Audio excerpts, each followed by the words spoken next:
All right, this is an oral history interview with Mike Pettit for the Robert J. Dole Institute of Politics at the University of Kansas. We are in my home in Washington, D.C., and today is February 20th, and I'm Brian Williams. Mike, let's start with a little bit of your Kansas background and talk to me. Okay. Well, I was born in Kansas, lived in Wichita, Kansas, moved to Topeka at the age of 10, went to University of Kansas, went to law school at the University of Kansas, and after that moved to Kansas City and started practicing law in the late 1970s. And at what point did you become aware of Bob Dole, and where was he in his career at that point? My most vivid early memories of Dole, of course, I remember him from the time he was elected to the Senate in '68 and followed his career at a distance. In 1974, when he ran for re-election against Bill Roy, Bill Roy was actually a neighbor of mine in Topeka, and I went to school with all of his kids, and I told Dole some years later, or some months after I'd started working for him, that I'd been friends with Bill Roy and had supported him in his campaign, and Dole kind of thought it was funny, but not really, so that I had become a Republican by the late 70s. Were you dismayed a little bit at how that campaign was run?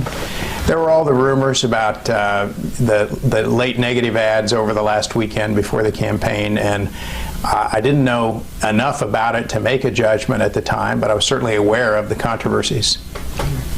And was your family background solidly Republican?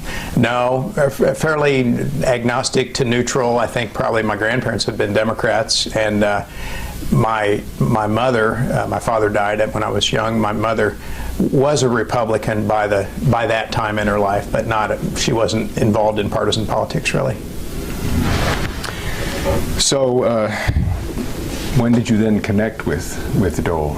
Well, actually, in a backhanded way, I was practicing law in Kansas City, graduated from law school in 1979, and really didn't like what I was doing in a small litigation firm, and started brainstorming with different people about other career options. And a guy that had worked for Congressman Wynn by the name of Dick Bond said, "You would be perfect to go back to Washington and work on the staff there." And so he tried to persuade me to be interested in working for Larry Wynn. They didn't have any openings. And then he said, "You might talk to the Dole people and also Nancy Casaubon, because you'd really be a good fit in the Senate." So I sought out Kim Wells, who had formerly worked for Dole, and I knew him. We had some mutual friends, and we met, got along, and became friends. And he then recommended that I go speak with Dole, and that process unfolded over the course of the next year. And after the Republicans won control of the Senate in the fall of 1980, I was offered a job in 81, and I moved back to Washington to start there. And what was your first encounter with Dole like? Did you have a job interview? I went back there to interview with him in December of 1980. I took a day off from work, didn't tell anybody in my law firm where I was going, and got there, showed up in Dole's office, and nobody seemed to know that I was coming, and nobody seemed to know what I was supposed to do.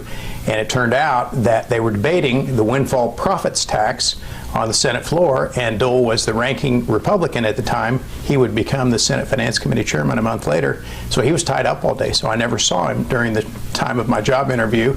I met some of the staff members, and then there was a delay in making any decisions about hiring anybody, because this was after Dole had been reelected in 1980. And there had been a considerable amount of staff turmoil, so they brought in a consulting firm to take a look at the staff, figure out what was wrong with the structure and the functions, and I think that report took 3 or 4 months to prepare, and Dole just said, "I'm not going to hire anybody until that report is done." So that all played out in the spring of 1981, and in July I was offered a job.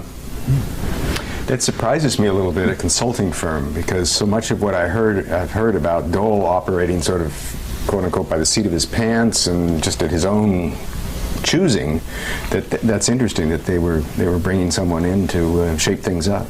I think there had been a period of maybe 2 or 3 years where they had a series of administrative assistants. That is the term that they used back then to connote chief of staff, which was the job that I ultimately had. administrative assistant, the personal staff, chief of staff, they might have had 5 or 6 or 7 in a period of 3 or 4 years. And at one time, literally, people on the staff couldn't remember how many different bosses they'd had. And Dole knew that was a problem, management-wise, and certainly he had ambitions and needed to straighten that out. So my understanding is they took some campaign funds and legitimately paid for some management advice and got it. On the plane going back to Kansas after your first interview with people in the office, what was your frame of mind? This is a job I really want, or? Well, it was an exciting time, and I was a believer in what Ronald Reagan was going to do for the country. And not that I was a huge fan of Reagan at the time, but I knew there would be big changes, and I knew it would be an exciting time to move to Washington. And so I was gung-ho about it, and yet very pessimistic about my chances of, I hadn't even gotten an interview with the guy that was in the position to hire me. So I didn't really think that it would turn out, and I was disappointed. Do you recall who you did interview with? I met Randy Miller. Randy was, at the time, a senior staff person. He at one point had the job title of policy director after this big management shakeup, and he's the one that ultimately did offer me the job. I met with Randy. I met with Bob Lighthizer on the finance committee, and I think that's it. And did they give you any warning signals, or was it all sort of a positive experience? No, the warning signals meaning that Dole could be a mercurial person to work for. I knew that. I knew that from Kim Wells and other people, but I was pretty full of myself then. I figured I could handle whatever he would throw at me. So you get word, when did you say that you were being hired? Finally, I got Kim. I remember that Kim called me in late May or early June and said they have finalized this process and now they're going to put the staff in place. And Dole had to focus on putting the finance committee staff in place and to shepherd the tax bills through anyway. So now they were ready to focus on putting the personal staff together, and that was in late May or June. And then I got a call from Randy Miller saying, would you be available to meet me and Senator Dole? And it turned out we could never get together with Dole's schedule, or he wasn't in Kansas at the right time in the Kansas City area when I was there. So I ended up just meeting with Randy, and he offered me a job. As? Legislative assistant for, I was responsible for the Banking Committee, the Commerce Committee, the Small Business Committee, and banking means housing, urban development as well, and there were 1 or 2 other committees, but it was subject matter specific legislative aid. And at that time, Dole was on the banking as... Dole wasn't. These were in areas of committees that he was not on. And did you have any particular background in those areas, or was that just sort of your assignment?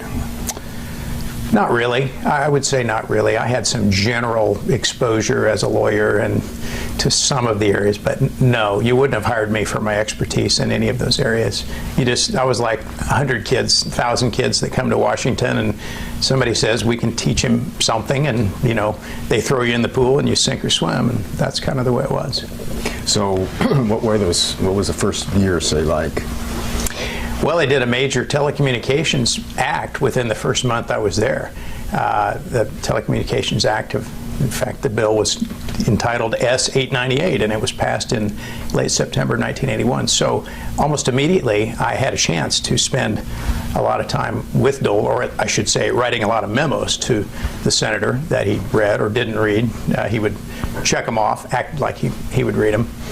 But of course, why would he take advice from me? He knew that I was a kid from Kansas that didn't know anything about these subject areas. So I remember during the consideration of this first bill on the Senate floor, I was all excited, and I'd done my homework and stayed up all night writing these memos, and all I was going to do is tell him which way to vote on certain amendments. And I was on the couches in the back of the Senate, and Dole walks in and looks at me and kind of makes eye contact, and then proceeds to walk and asked of the committee counsel, which way should I vote on this amendment. So he wasn't going to pay any attention to my advice anyway. So he may have done that just to teach me, I'll follow your advice when I know that you have had enough experience to trust. At the end of that experience, at the end of the bill, he called me into his office and said something I will never forget. He said, "I'm sorry you didn't have time to take those memos and get them all into one page. That takes a lot more work to do it that way. But when you learn how to do that, then it will be really useful for me, because I will know that you have done all the work necessary to decide what's important enough to put on one page." I've never forgotten that advice. And every person that's ever worked for me, I've made them do that same thing. You'll only accept a one-page memo? No, not always, because I can always ask for the 10-page or the 30-page, but I want to know what is the essence of the argument you're making and what is it that you think is most important. And that's the way it was with Dole.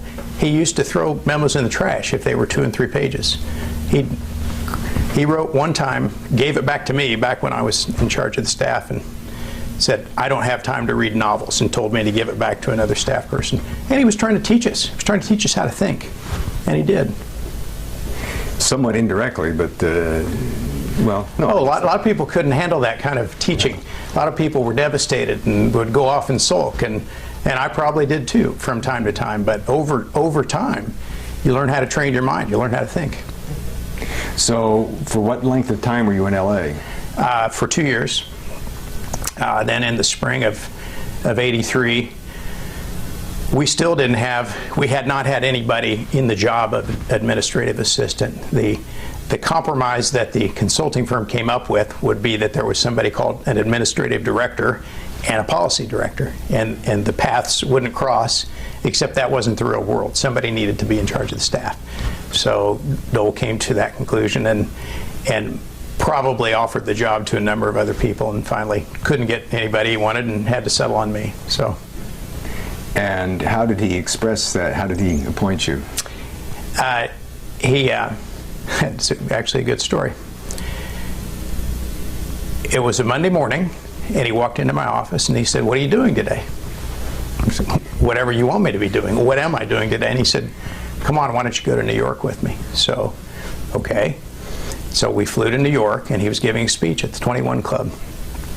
And we flew all the way up there. We talked, just as cordial as could be, and told me about the speech he was giving, who the group was, and this is a side of him I hadn't seen much of. And I knew there was a reason for it, but I didn't know what. On the way back, and then something happened. No, it's not important, but he had to change the sequence of his speech. So he spoke second, which means we were in New York all day. And we flew back, and about mid to late afternoon, we landed at National Airport, and we're taking the car back in, and he finally brings up the subject that the reason that he wanted to take me to New York. He said, "I've been thinking that you would be a good person to run the staff. Would you consider doing it?" And I was 29 years old at the time, inexperienced, couldn't have possibly been qualified for the job, and I did have the sense to say, "Well, I don't know what exactly do you have in mind. I want to know some details." So we began meeting in his hideaway office and kind of negotiating a little bit, and to the extent I could negotiate with him, which I had no leverage. He could just say no, but he imposed a condition. I couldn't consult with anybody else before I worked out the terms of my job with him. So I was not, had that happened today, I would have asked anybody in the world, okay, what is it I want him to agree to? But not possible back then. So I had to go meet him in his hideaway office a number of times, and all he wanted to know is, when was I going to find some new talent for the staff, and when was I going to fire this person and that person? And it was all about a reshuffling, but he needed somebody that could go fire people, hire new people, bring new people in, and I did. I committed to do that, and we tried. For how long? I did the job for 4 years, through some interesting and fun times and great times. And I insisted on continuing I didn't want to be just the manager of all the staff. I needed to keep my own subject matter expertise because I liked doing some of the work that I was doing. So I kept doing the banking work and the telecommunications work. That was at a time when a lot of exciting things were happening in telecommunications. So I was smart enough to retain that jurisdiction and really built my career on that expertise. So kind of a lucky. And how large was the staff over that period of time? Up to about 40 or so. At one time, during this time, he was the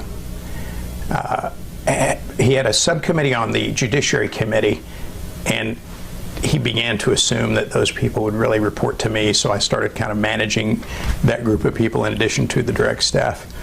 But I never managed the Finance Committee. That was always a separate exercise. And then in '85, you were still there when he became leader. Right. And then there was a leader staff. Right.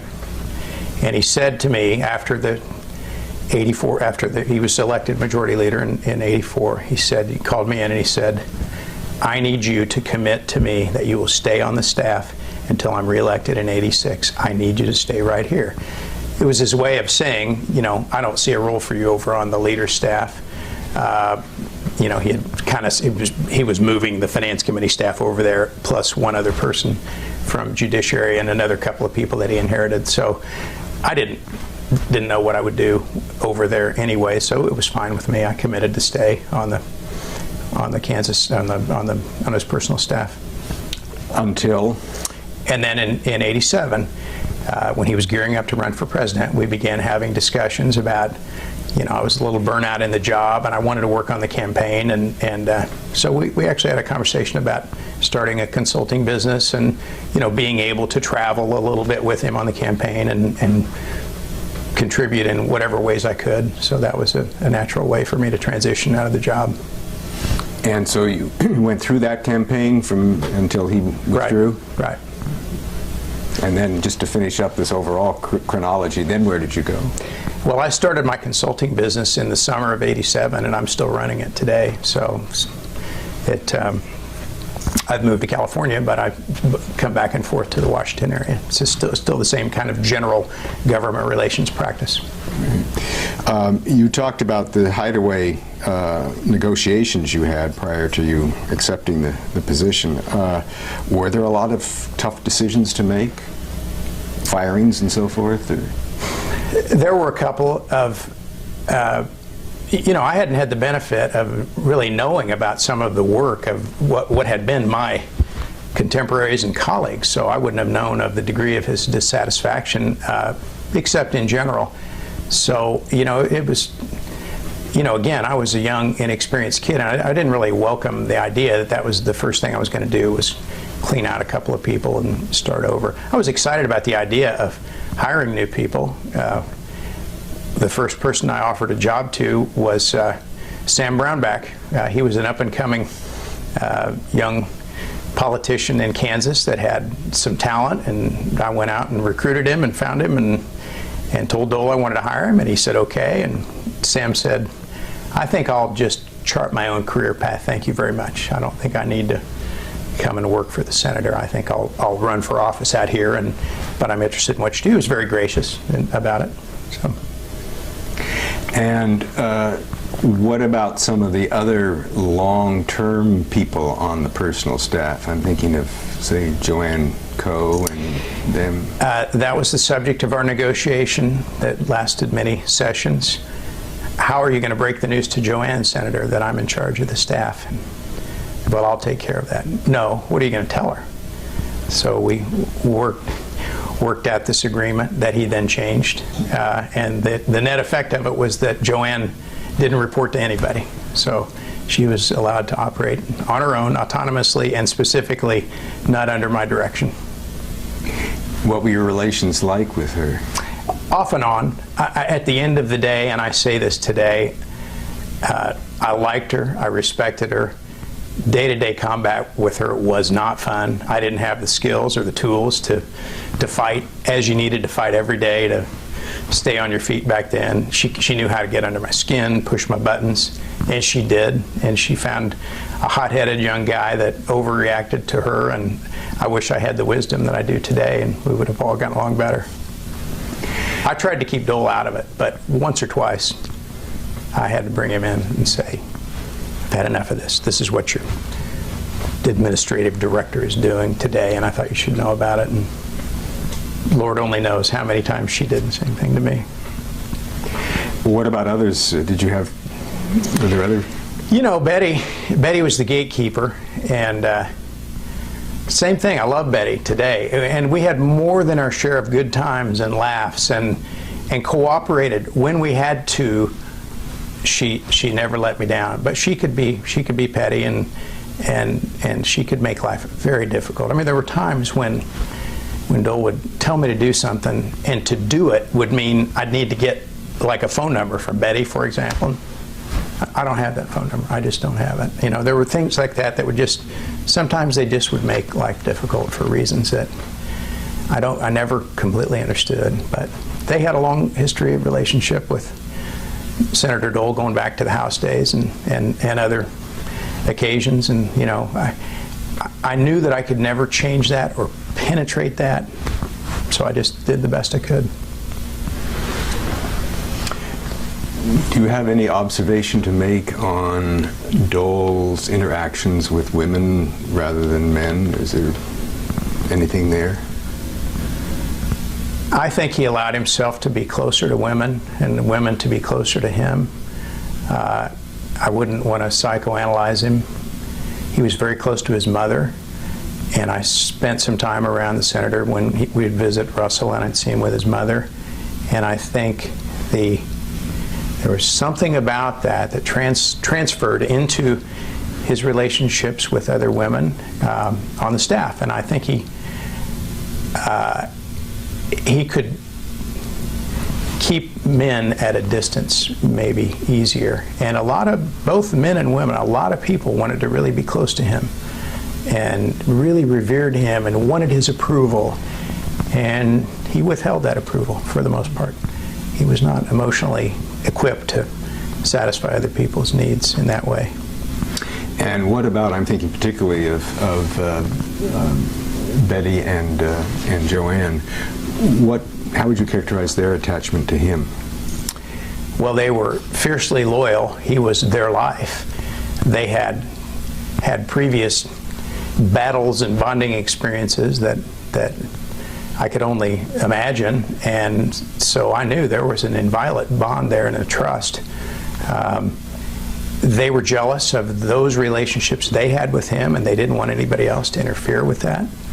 And you know, Dole knew about some of what went on, and some he didn't. He was helpless in some ways to all of that. I know, I probably shouldn't say this, but Elizabeth was very sympathetic to me. And when she was Secretary of Transportation, she used to call me and say, and this was right after I had been named, she said, how are you getting along? How are you dealing with Betty and Joann? What can I do to help? What kind of insights can I give you? And I used to go over and see her in her office at the Department of Transportation. We'd sit down and talk about, you know, Elizabeth, I'm not equipped to do this. I want the best for your husband, but how do I deal with this? I really don't know. We're not serving him well collectively.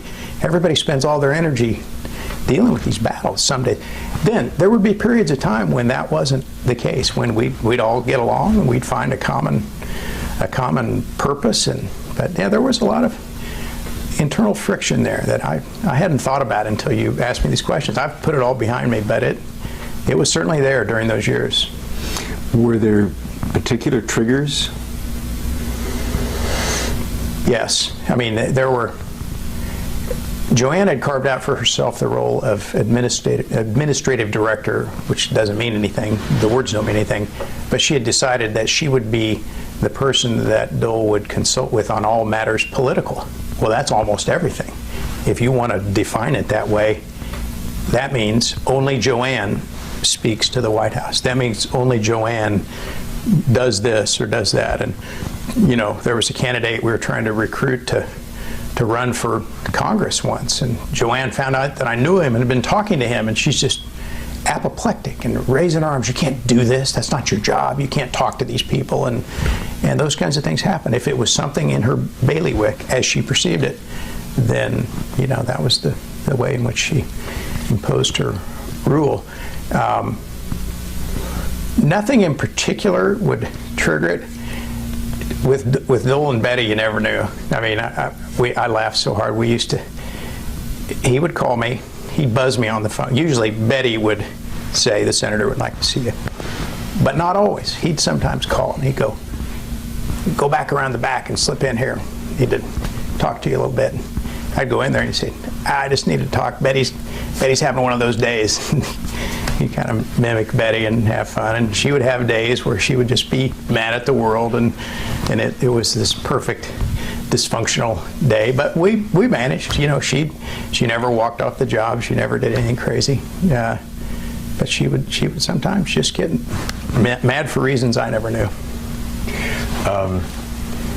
I'm imagining you coming home some nights being pretty distraught with all of this, and sort of without Elizabeth's help trying to figure out what to do.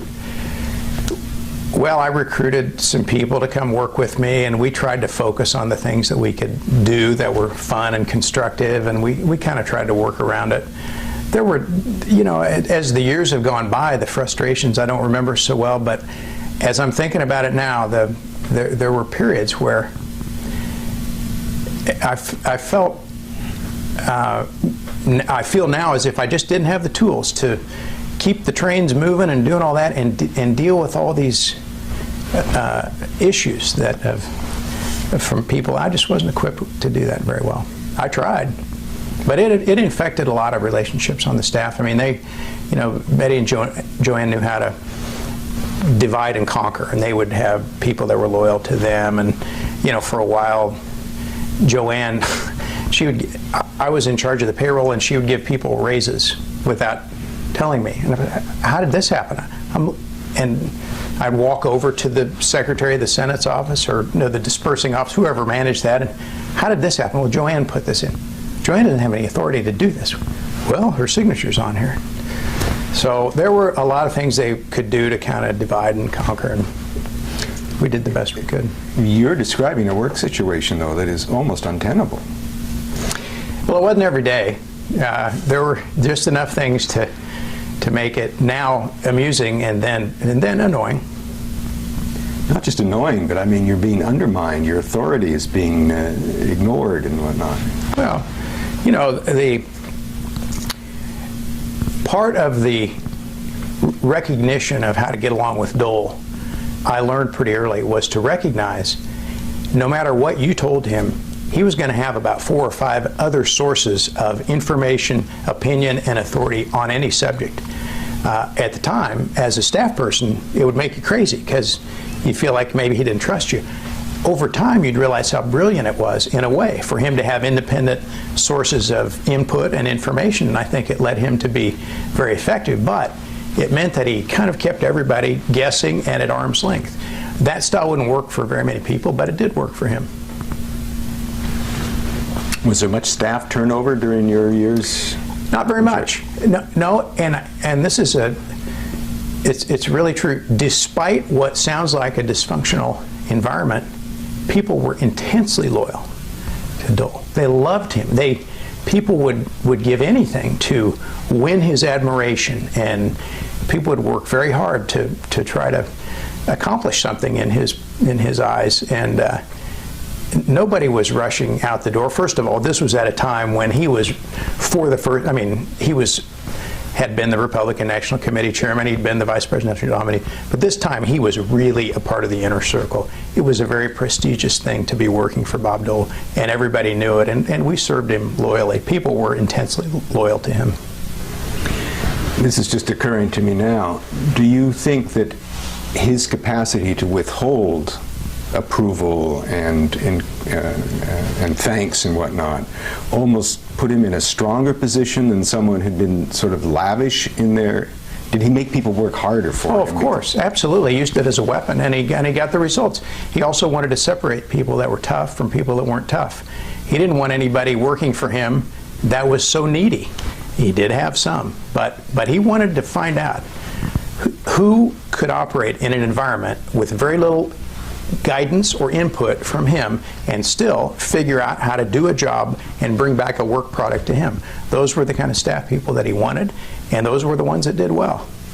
So toughness was an important... Absolutely. You had to be tough, and you had to be able to be kicked around a little bit, and you had to be able to be resourceful and figure out on your own how to go figure something out, because he wasn't going to tell you. He did it by design. He used to make us crazy. You know, if he would just say 3 words, I'd save 12 hours. But once you went through that exercise 2 or 3 times, you learned how to shrink the 12 hours down. You really, it's crazy. I learned how to think like he thought. Very, very closely mimic his thought patterns for a period of years, and for many years after I quit working for him. Amazing. How would you explain the working situation as you've just described it to someone coming into the office, a new hire? Don't expect direct guidance. I will get you through this on training wheels until you develop your own relationship with the senator, despite a lot of other staffs where the chief of staff or administrative assistant is between you and the senator. That isn't the way it works here. He will have his direct relationship with you, and if I'm lucky, I'll know what you're talking about so I can help you, but it's not a requirement. So I imposed a rule. I don't want to be in your relationship with Dole, but you have to copy me on every memo you send him. And that worked pretty well for a while. There were people that went around that process when they had to, but for a period of years, I think that worked. I generally knew what the other staff people were doing and could help them out in the margins. But did you have occasions when someone would come in tears or obviously very distraught, and you'd have to close the door to your office if you had a door, I don't know, and help them recover? I did have a door to my office because I built an office, because there was an office right next to Betty and Joann. And after Dole asked me to do this job, and he came back and he looked around, and I was sitting back in the corner in a new place without a wall, and he said, this is a pretty good spot for you. And I said, I was thinking about having the contractors come and build a wall for me back here. What do you think about that? And he said, he just went like that, and he said, great idea. So I did have an office in the same office suite, but away from the hubbub right around his office. Did I have people that came to me upset all the time? And, you know, usually a little bit of shared misery, and we could get through it. And there were, you know, the frustrating part was Dole didn't always do it by design. He had everybody in the world pulling at him in one direction or another. He didn't always have time to reflect on every little detail, and so he could teach people to think on their own, but there were limits. And so most of the time it was, you know, it wasn't the lack of intentional cruelty, it was just the lack of time for him to explain himself. But some people would frustrate more than others, and I would take my hits for that, because sometimes I would take up the cause of somebody. I'd say, Senator, I need you for a minute or 2 minutes, and I'd walk in there and say, you know, Mark needs to know this, or Chris needs to know this, and you know, he could take my head off if he wanted to, but it would sort of smooth things over, and we'd usually get something constructive out of it. So what was your interaction with him like on a sort of typical basis? You were in and out of the office a lot, very rarely? No, it was really sporadic. I mean, I had probably a different view of the job I should do for him than he did, because he was famous for walking around the office and saying, what's cooking? Meaning, you know, just tell me something. Throw me some facts, and I'll chew on it as I walk along. My attitude of my job is I was supposed to make every decision I could that he didn't have to make it. So I wouldn't answer him sometimes, and it would make him crazy. He'd be like, what, are you just sitting around doing nothing? No, I've actually made about 2,000 decisions, so you didn't have to be bothered by it. But he didn't really like that. He liked to know about all the little things. And so we would sit down. There were periods when we would sit down sometimes for an hour every day, and just no structure, just talk about anything, and it was very random. But he didn't need notes. I mean, he kept everything up there. Then there were times when, 2 or 3 weeks would go by, and I would deal with him, memos, a quick phone call, something on the fly, and that was it. So really as needed. And how did you know that it was going to be one of those sparsely? Oh, he never did. Oh, when it was sparse. Oh, I could usually tell by his other responsibilities. If he had a finance committee bill on the floor, then I know this is going to be a time when he's going to be preoccupied, so we're going to have to compensate for that. Or if he's got a heavy travel schedule or something, you know, there are plenty of signals. Give me, this is a screenplay, let's make a movie type question, but you would arrive in the office, I'm going to assume, perhaps before he did. What was the office like before he arrived, when he arrived, and sort of how that all happened? I would usually get there between 8 and 8:30. And usually he would get there between 8 and 8:30. These were in the years when he would always come to the Hart office first. And there were times when at 8:35, not everybody on the staff was there. And I still have these notes somewhere. I should have brought them. He'd write me these little love notes, you know, Mike, we start work at 8:30.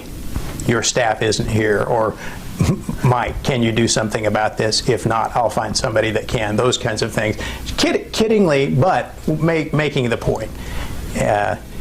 So you never knew. Some days he would be there early and need time on his own. And, you know, if there was a committee hearing, it would start at 9:30, so he might have had committee staff in there with him in preparation for a hearing. You never knew. Some days he'd be in there, he would do what he needed to do, and he'd call me or John Peterson or somebody in there at 8:30, and we'd sit there. I mean, you never knew. You were totally, you know, he would go through these periods where he would say, you can't go to lunch with you, because if I need somebody during lunch, I got to get a hold of this before cell phones. You know, today you'd beep somebody or cell phone, but you know, I'd have to go to lunch. He'd have to go to lunch because he might have something that he needed somebody to do during the lunch hour. So it's all pretty, you know, didn't seem unusual at the time. And he conducted walkarounds. Mm-hmm. What were they like?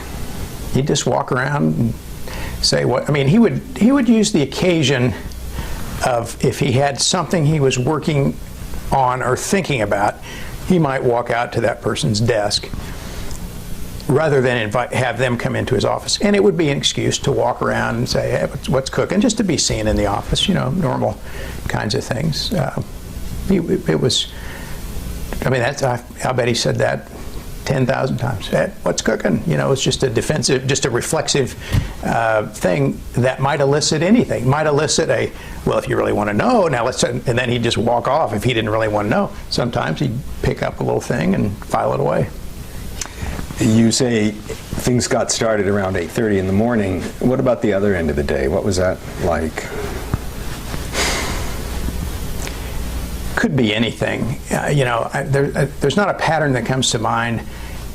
He almost always had something to do at the end of the day, a speech to give or a reception to attend or something. So I can't ascribe a pattern to anything. It could have been anything. I mean, there were nights when we all went home at 6 or 6:30. There were nights when people stayed there till midnight and worked on things. It just kind of whatever had to be done. And the assumption was if he was in his office, the staff were all there. Right. And he would do that on the weekends too. He used to drive us crazy. Beautiful weekend, and he'd be in there. And on the weekends, there were times when he wasn't doing very much, but he would act like he was doing things and catching up. So you had to be there and wait around. I remember more than a few Saturdays. That's just that goes with the territory. But I remember at the time thinking, you know, wonder if we could just make this a little bit more convenient for me. And of course, that wasn't going to happen. How were those structured? Friday night, or at the close of day on Friday, he'd say, I'm coming in the morning? Or I'd usually have to figure that out from Betty, you know, and that would be one area where she was very cooperative. She didn't want to incur the wrath because she'd have to go call people and track them down if they weren't there. So usually somebody would figure out a way to get the word around and, hey, you need to be here tomorrow. You know, oftentimes it was very specific. I mean, there was a time when we were working on an arms control proposal, and and he needed me and the guy that did the arms control work there, and we were talking this through, and it was a real 3-hour policy meeting. I mean, those kinds of things happened as scheduled on the weekends often, but sometimes it was just random. Was it only Saturdays, or sometimes your Sundays were involved too? Sometimes Sundays, not so much. I remember a few times, there was a period in the Senate history where senators could earn honoraria to go give speeches. And Dole loved to do that for the money, and he just loved having the action. So I remember a few Sundays we'd fly somewhere and give a speech and just, spend time on the plane, catching up on different administrative things and policy things, whatever needed to be discussed. Times like that, flying with him and whatnot, would some of the conversation be pretty casual and non-political? Could be. You had to learn how to read his moods. There were times. I remember the first trip I ever took with him. I am amused now to think about all of the subjects I brought up that were way off base that I wouldn't have brought up later. But usually I knew what was on his mind. I knew what he was thinking about, and I would try to find something in that field of reference and try to have a discussion about it, try to learn something, or try to help him think something through. Go back to that first trip. What did you... Well, what were your categories? It was about 2 weeks after I started in August of 1981, and they had just passed the Reagan tax bill, and it was signed into law in the middle of August out at the Reagan Ranch. Dole didn't go to the signing, but he went on a tour through the Midwest to tout the virtues of this economic plan. And I came to notice a curious way in which he'd talk about these things. He kept saying, the experts say, and they say. So I said to him, Senator, I was just wondering, since you were the chairman of the Finance Committee and you passed the bill, why do you keep saying they say? How come you don't say? Ooh, it made him mad.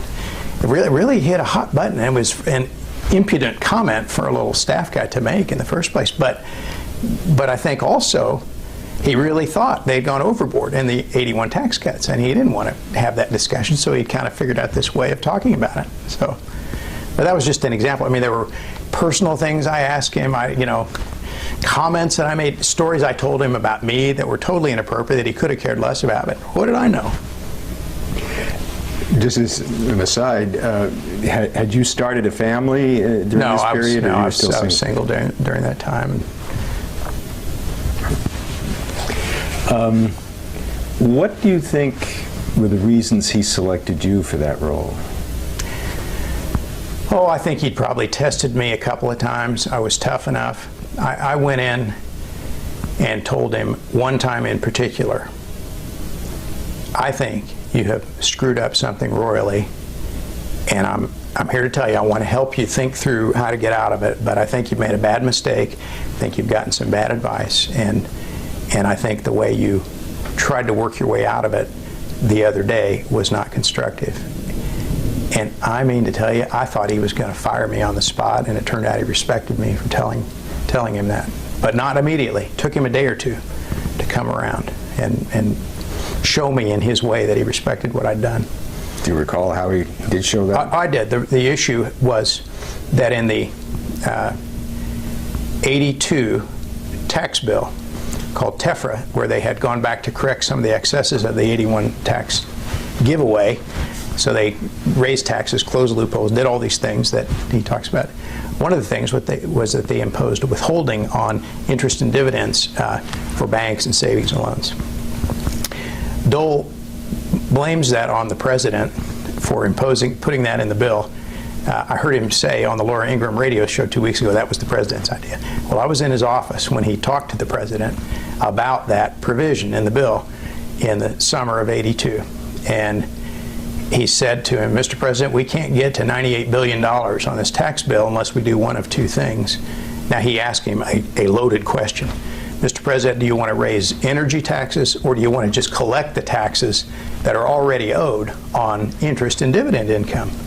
Well, of course, Reagan, unscripted, says, oh, well, I think we did that in California. Sure, if you're just collecting taxes, that's not a tax increase. So they imposed that, and all the banks cried and screamed, and they didn't have the software to collect the taxes and all of that. And So the next year rolled around, and it was obviously going to be repealed because the banks and the savings and loans and the brokerage houses didn't know how to comply. So Dole went over to the American Bankers Association and gave a speech one night and just laid into them and said, you know, you guys are fighting me on this, fine. You fight me on this, then this is what's going to happen. We're going to impose this tax on you. We're going to do this. We're going to do that. He was just trying to say, don't mess with me. This is something we've thought through. Didn't come across well at all. And there was a revolt in the banking industry. I mean, people really were angry at him.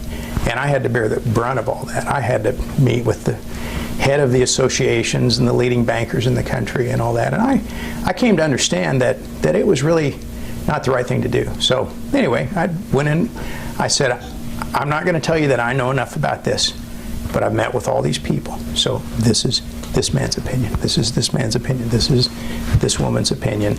This is the way the software it would be needed to do it. This is how much it would cost for them to invest so they could do it. It's an idea whose time hasn't come, and it's a bad idea. So I think they're going to fight you, and they're going to win, and they're going to repeal it. So let's make the best out of it. So he was mad, and he was mad at his finance committee staff because they're the ones that they were saying, oh, come on, they're just a bunch of crybabies. This is nothing. So I had a different view, and we worked out a compromise finally, and it was okay. But I was usurping their authority in a way on the finance committee staff, so they didn't like me for that.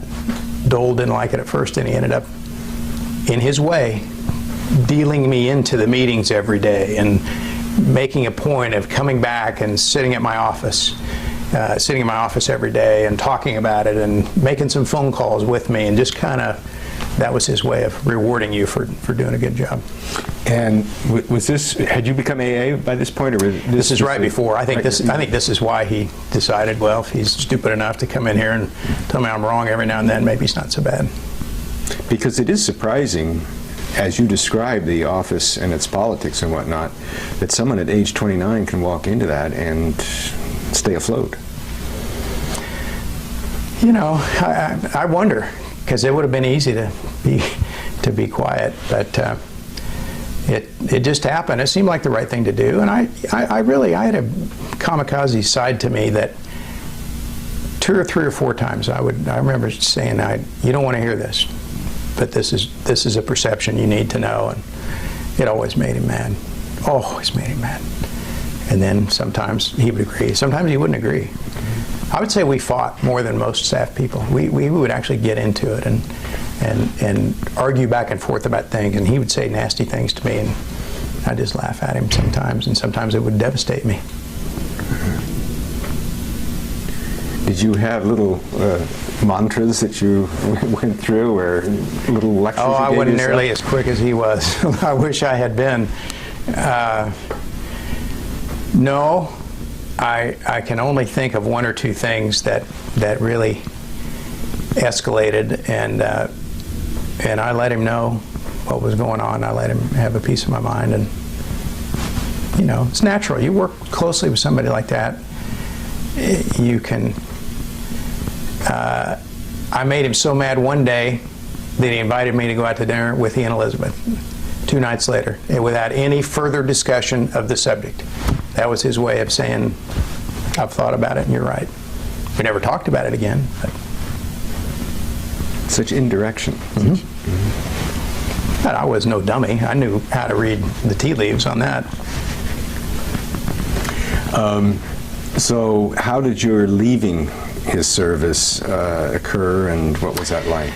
It was natural. My mother had died. I was kind of going through a period in my life in late '86 where you know, I was really burnt out, and I really didn't know what I wanted to do, and I knew that you know, he was going to bring in a whole new team of campaign people, and they didn't know me. I liked them, the people that we worked with, but there was no real particular role for me, and I was just going to be bouncing around and be frustrated working on the staff and be left out of the campaign. So I said, hey, I want to travel around the country. I want to be part of the campaign, and I want to leave. And I told him what I wanted to do, and he said, well, if you can do it, that's fine. You know, it was very cordial, and you know, he said, you'll have to find a replacement, and we'll have to work that out, and don't tell anybody until you're ready to do it, and all that. So it was a very orderly process. Who did replace you? Chris Bolton.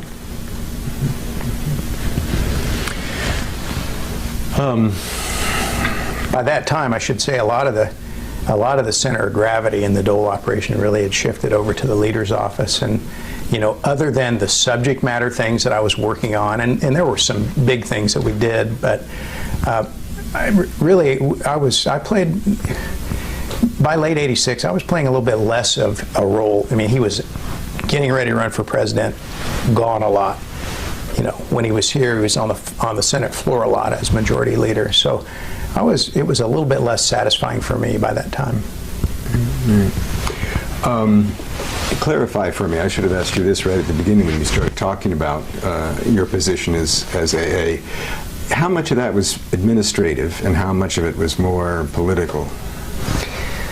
Well, I don't know, administrative. You know, yeah, somebody had to hire people, pay them a salary, make sure they get paid, and prove their expenses and all that. I'm sure I had secretaries that did as much of that as I could do, because I was no certainly trained administrator. You know, I tried to focus on the policy things and the things that I thought were fun. I tried to, you know, do as much as I could. There were times when, you know, I would, you know, try to do big level political things for Dole, sometimes with his imprimatur and sometimes not. You know, in '85 and '86, he said to me one day, you know, rather than sit around and focus on all the little things around here, let's think about where we're going in '88. Let's start making sure we're talking to all the right people. And, you know, I went on about a 3 or 4 month mission to just go meet everybody I could in town, the former guys that had run Nixon's campaign and the Reagan people and all that, and, you know, gathered a bunch of intelligence and presented it all to Dole. And, you know, he seemed, you know, whether that stepped on anybody else's toes, I don't know, but it was something I invented to do because I thought that's what he wanted me to do. So. And you still, right through this whole period, were continuing to do your work on banking and right. Energy. Yeah, and communications, that was the big thing. That was the thing I liked the most. And we did a couple things for him that he got a lot of credit for in an area that he didn't know intuitively a lot about. But if you look at his career, Dole has probably passed or been, I would say, at least 3 major telecommunications bills that he spent a lot of time and has his name on. And I did the work on all the ones that I was there, and then the '96 Act was it when I was out of the Senate. But he's done a lot of things in that area that he doesn't get much credit for. And were there others on the staff working that same area, or was that pretty much your bailiwick? Well, at times I brought in other people to help me, because there were times when I needed 2 other people to kind of staff me on it because there was a lot going on. But most of the time I could do it all. How would you characterize the relationship between the personal staff and finance and the leader's office, and for that matter, the cloakroom? It all depended. They treated me very well. They respected me and I respected them. That wasn't true across the board. I worked really hard to cultivate relationships with most of those people when he was chairman of the finance committee and those guys were doing tax work. And a lot of the work I did would sort of seep over into their areas, and I would help them and vice versa. So I had pre-established relationships with, I can still remember every one of those men and women, and to this day still see them and have friendly relations with them. But generally there was a condescending attitude by the finance committee staff towards the personal staff, and a condescending attitude by the leader's staff. So part of my job was to check that at the door when we could. Any particular instance where that really boiled up in a profound way? Oh, they just wouldn't do the, you know, a lot of, when they're different staffs all working for the same person trying to get a common work product out, very often one person would have to ask somebody else on another staff for help, review this letter, do this, do that, and they just were not responsive. You know, somebody that Dole had said, now, this guy raises a good question. Go find out the answer to this. And he'd tell me, well, you know, I didn't have expertise in the state and gift tax. I'd have to go find the guy on the finance committee staff, sit down and explain it to me so I could do my job. Well, they just blow me off. Or other people. I'm sure it happened to me, but it happened to the rest of the staff a lot. And so it was, you know, they were busy, you know, how to prioritize, all those issues came up. But there was some condescension.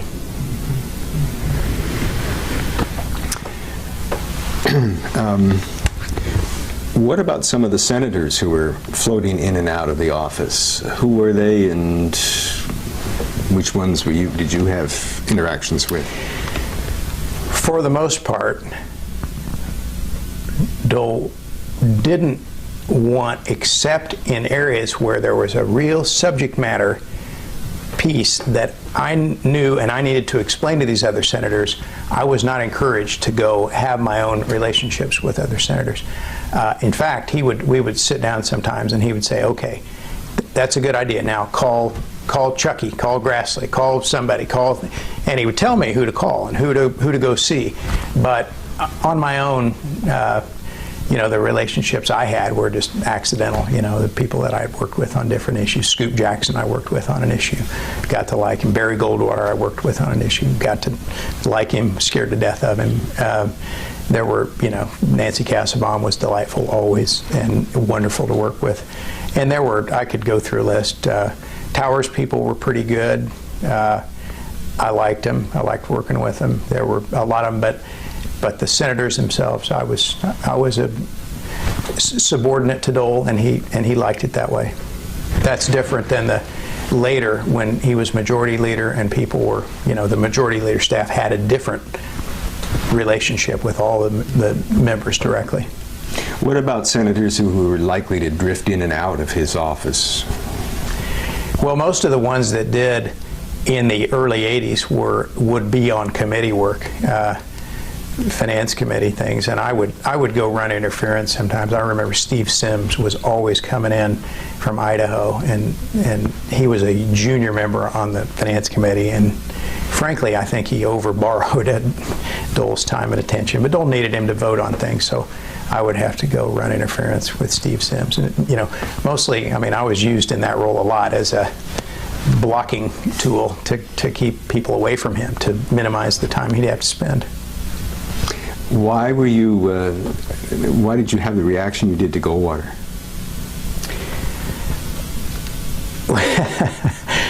Well, the first time that we ever worked on a telecommunications thing, he was the chairman of the subcommittee on telecommunications, and he had been mistakenly told that I hadn't told his staff what we were doing. So he called me up to the podium when he's presiding over the Senate, and used very choice words to yell at me, a stream of profanities, very funny at the time, and very funny now, scared to death at the time, and he didn't turn his microphone off so everybody could hear it. This is the days before the Senate was televised, but it was on audio. People heard him using some choice phrases towards me. And I saw him a couple times. I think he had me confused with somebody that had done him wrong. I really do, because he was always kind of glaring at me. And then the last night in the Senate, in 1986, before he retired, we were in the Senate all night working on an appropriations bill, and he and I and his staff had to negotiate this thing. And all night long, now that night was one of the great nights of my life. He was drinking bourbon or scotch or whatever he drank all night and telling stories, and he was reminiscing about his life, and you know, I'm not sure that he connected me then to the guy that he used to be mad at, but that was a great night. And that was just before his retirement? That was the last night of the Senate in the fall of 1986. Well, we've come to the end of the first hour, all right. So thank you. I'm rambling. No.